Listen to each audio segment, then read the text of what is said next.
இரவு வரைக்கும் நான் வெயிட் பண்ணேன் அப்படின்னு சொல்லி அவரோட ஆதரவாளர்கள் பேட்டி கொடுத்துருக்காங்க. நேற்று இரவு வரைக்கும் வந்து ஐயா வெயிட் பண்ணாரு, ஒரு ஃபோன் காலாச்சும் வரும், என்னை சேர்த்துக்குவாங்கன்னு நான் நினைச்சேன் அப்படின்னு சொல்லி பேட்டி. நாடகத்துக்கு ஒரு அளவில் நேற்று முற்றுப்புள்ளி வச்சிருக்காங்க. அவ்வளோதான். அவர் என்ன நாடகம் ஆடுறாரு, எதுக்கு வெயிட் பண்ணுறாரு, யாருக்காக வெயிட் பண்ணுறாரு நமக்கு என்ன தெரியும். இவர் வெயிட் பண்ணுறாரு யாருக்கு தகவலாக தெரியும். அங்கே டெல்லியிலேருந்து உத்தரவு வர்றதுக்கு ஒன்றும் இல்லைங்க, இதெல்லாம் ஏமாற்று வேலை. பாஜக மாநில தலைவர் நைனா நாயகன் நேற்று வந்து சென்னையில் அந்த ஒரு கட்சி மீட்டிங்கில் பேசும்போது பார்த்தீங்கன்னா, தமிழக சட்டசபையில் பாஜக சேர்ந்தவங்களும் அமைச்சர்கள் இவர் பங்கேற்பாங்க அப்படின்னு சொல்லியிருக்காரு. அதை பற்றி என்ன சொல்லுவாங்க? ஏற்கனவே எடப்பாடி என்ன சொல்லி தனிப்பெருமை ஆட்சி அமைப்பினாங்க அப்படி சொல்லியிருக்காரு. இப்போ வந்து திடீர்னு இப்படி சொல்லியிருக்காரு பாஜக. அவர் என்ன சொல்லியிருக்காருங்கிறத இறைவன் அனுமதித்தால் எங்களுடைய இது தலைமை திரு மாண்புமிகு எடப்பாடியார் தலைமையில் ஆட்சி அமைப்பு இங்கே இருப்ப பல பேர் சட்டமன்ற உறுப்பினர் ஆவார்கள். அதை இறைவன் அனுமதித்தால் அமைச்சராக கூட அவருடைய விருப்பத்தை சொல்லியிருக்கார். முறைப்படி அதிமுகவும் பிஜேபியும் சேர்ந்திருப்பது அதனுடைய தலைமை திரு அதிமுக தலைவர் எடப்பாடியார் அவர்கள் என்பதை தெளிவாக சொல்லிட்டாங்க.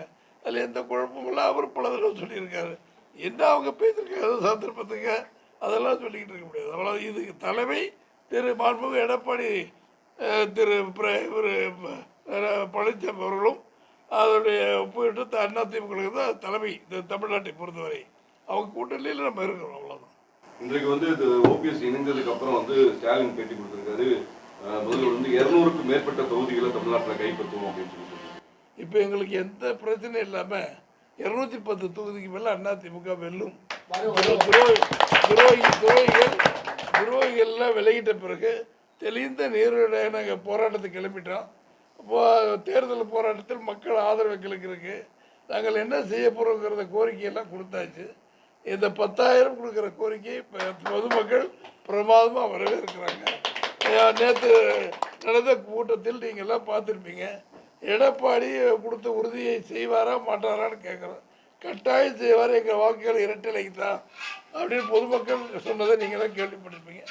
ஒரு மணி சோற்றுக்கு ஒரு சோறு பதம் என்பதை போல் இந்த சூழ்நிலைகள் நமக்கு நல்லா இருக்கிறது. 210 இடங்களுக்கு மேல் தனி பெரும்பான்மையுடன் திரு மாண்புமிகு எடப்பாடி அவர்கள் வெல்லுவார்கள். பசும்பொன்னில் நடைபெற்ற பொதுக்கூட்டத்தில் சசிகலா எடப்பாடி பழனிசாமி குற்றச்சாட்டு சொல்லியிருக்காங்க. பெங்களூர் சிறையிலிருந்து சென்னை சிறைக்கு மாற்றியிருந்தால் அன்னைக்கே என்னை வந்து கொண்டு இருப்பாங்க, இந்நேரம் உயிரோடு நான் இருந்திருக்க மாட்டேன், 5 நாள் தான் பரோல் கொடுக்கணும் அப்படின்னு வந்து என் மேலே வந்து பகிரங்கமாக உத்தரவு போட்டிருந்தாரு அன்னைக்கு உள்ள முதல்வர் அந்த எடப்பாடியார் அப்படின்னு ஒரு கொலை குற்றத்தையும் ஒரு பகிரங்கமான குற்றச்சாட்டையும் எடப்பாடி பழனிசாமி மேலே சொல்லியிருக்கிறாங்க. அது பற்றி உங்களுடைய இதெல்லாம் வந்து அவர் ஏற்கனவே மாண்புமிகு எடப்பாடி அவர்கள் மீது கொடநாடுகள் கொலை சம்பந்தப்பட்டதில் பேசியிருந்தாங்க. 4.25 வருஷம் 2 மாதம் தான் இருக்குது. ஆட்சி திரு ஸ்டாலின் ஐயாட்ட தான் இருக்குது. இப்போ அதெல்லாம் பிடிச்சி இப்போ கேஸ் போட்டு உள்ள தள்ளுறதுனா எதை வேணாலும் பண்ணலாம். அவங்க பண்ணலை இது வரைக்கும். அது என்ன வழக்கம்? என்னை பொறுத்த வரைக்கும் அவங்க சொன்ன கொலை வழக்கு இந்த கொடநாடு வழக்கு அதுக்கு அவருக்கு சம்பந்தங்களை நிரூபித்தாச்சு. வழக்கும் போடலை, ஒன்றுமே இல்லை. அவங்க இதில் பசுமண்ணில் இது மாதிரிலாம் அவங்க சொன்னாங்களா போனாங்களாங்கிறது அது அவர் தான் கேட்கணும். யாரை சொல்லியிருக்காங்களோ அவங்கள்ட்ட கேட்டுங்க குற்றச்சாட்டு. சிறையில் கர்நாடக மாநிலத்தில் சசிகலா ஜெயிலில் இருக்கும்போது சிறை அதிகாரிகளை நிர்பந்தம் செய்து எனக்கு சித்திரவதை பண்ணாங்கன்னு சசிகலா முக்கிய அமைச்சர்களே வந்து என்கிட்ட பேசி சென்னை சிறைக்கு வந்துருங்க, நீங்கள் நம்ம பார்த்துக்கலாம் அப்படின்னு சொன்னாங்க. நான் போயிருந்தா என்னோட உயிருக்கே ஆபத்து ஏற்பட்டிருக்கும் அப்படின்னு சொல்லி. இதை பற்றி உங்களுக்கும் தெரியாது, எனக்கு தெரியுது. என்னை கேட்டால் நான் என்ன சொல்லுவேன்? நான் சிவனேன்னு உட்காந்துருக்கேன். அங்கே என்ன நினச்சிக்க இதெல்லாமா கேள்வி? தயவு செய்து போடவே போடாது இந்த மாதிரி கேள்விலாம். தெரியலைங்க. இப்போ நீங்கள் ஒவ்வொருத்தருக்கும் ஒரு சூழ்நிலையில் சொல்லுவாங்க. இந்த மாதிரி விஷயங்கள்லாம் நம்ம தலையிடவே கூடாது. ஒரு குறிப்பிட்ட அவங்க என்னத்துக்கு தப்பு பண்ணிட்டாங்க, என்ன பண்ணிட்டாங்கன்னு அவங்க என்ன சொல்லியிருப்பாங்க. அதனால் இது அவங்க தனிப்பட்ட விஷயங்கள்.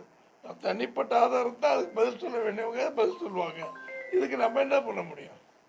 இப்போ அறிவிக்கப்பட்ட தேர்தல் வாக்குறுதியில் 10,000 ரூபாய் சொல்லி அறிவிச்சிருக்காங்க. அது நிபந்தனைகள் இருக்கா இல்லை 19 ரூபா சொல்லியிருக்காங்க அப்படிங்கிறது பொதுமக்களுடைய கேள்வியாக இருக்குது. நீங்கள் அதை படிக்கணும். திமுக ஆட்சியில் விலைவாசி விஷம் போல் ஏறிவிட்டது.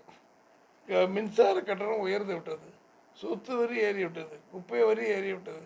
எங்கு பார்த்தாலும் வரி வரி வரி என்று சொல்லி பொதுமக்கள் மனிதனை கொடுத்துட்டு ஒரு 1000 ரூபாய் கொடுத்து விட்டு ஒவ்வொரு குடும்பத்துக்கும் அதிகமான விலைவாசி உயர்வுகளை கொடுத்ததனால் பாதிக்கப்பட்டிருக்கிறார்கள். அவங்கள் பாதிப்பிற்கு எங்கள் ஆட்சி வந்தவுடனே 10,000 ரூபாய் அவர்களுக்கு உதவித்தொகையாக கொடுக்கப்படும் சொல்லியிருக்கோம். அதான் அதில் படித்து பார்த்தீங்கன்னா தெரிஞ்சிடும். அவ்வளோதான். விஜய் வந்து நான் தான் தமிழ்நாடு அப்படின்னு சொல்லியிருக்காரு. அதனால வந்து அவரை பற்றி பேசுறது தமிழ்நாட்டுக்கு விரோதமாக பேசுகிற மாதிரி பேசியிருக்காரு. அவர் தான் தமிழ்நாடுங்கிறாரா? மக்களை அவமானம் பண்ண என்ன அவமானம் பண்ற மாதிரி, இது வந்து தமிழகத்தை அவமானம் பண்ற மாதிரி. இது நான் தான் தமிழ்நாடு, நான் தான் மக்கள், எல்லாமே நான் தான், அந்த மாதிரி சொல்லியிருக்கிறாரு. அதை பற்றி தேர்தலுக்கு பிறகுதானே இதுக்கெல்லாம் விடை தெரியும். அதான் ஆரம்பிச்சிருக்காரு, குழந்தை தவழுது. வரட்டும் பார்ப்போம். என்டிஏ கூட்டணியில் உள்ள பாரதிய ஜனதா கட்சியோட மாநில தலைவர் நயினார் நாகேந்திரன் மற்றும் வந்து டிடிவி தினகரன் எங்களுடைய ஜெயிக்கக்கூடிய நபர்களுக்கு அமைச்சர் பதவி கொடுக்கணும்னு சொல்லியிருக்கிறாங்க. அப்போ வந்து ஆட்சியில் பங்கு கேட்குறாங்களா? அப்படி ஒரு செய்தி நடந்ததாக எனக்கு தெரியாது. உங்களுக்கு யார் சொன்னாங்கன்னு எனக்கு தெரியாது. அப்படியெல்லாம் ஒன்றுமே இல்லை. இது ஒரே அதிமுக தலைமையில் இந்த கூட்டணி நடக்கிறது. நிச்சயமாக அறுதி பெரும்பான்மையாக அதிமுக பெறும். தனி பெரும்பான்மையில் அதிமுக ஆட்சி அமைக்கும். இது கேட்குற கேள்விக்கு இடம் பெற்றிருக்காது. மணப்பெண்ணின் பிரத்யேகமான திருமணம் விவாஹா தி சென்னை சில்க்ஸ்.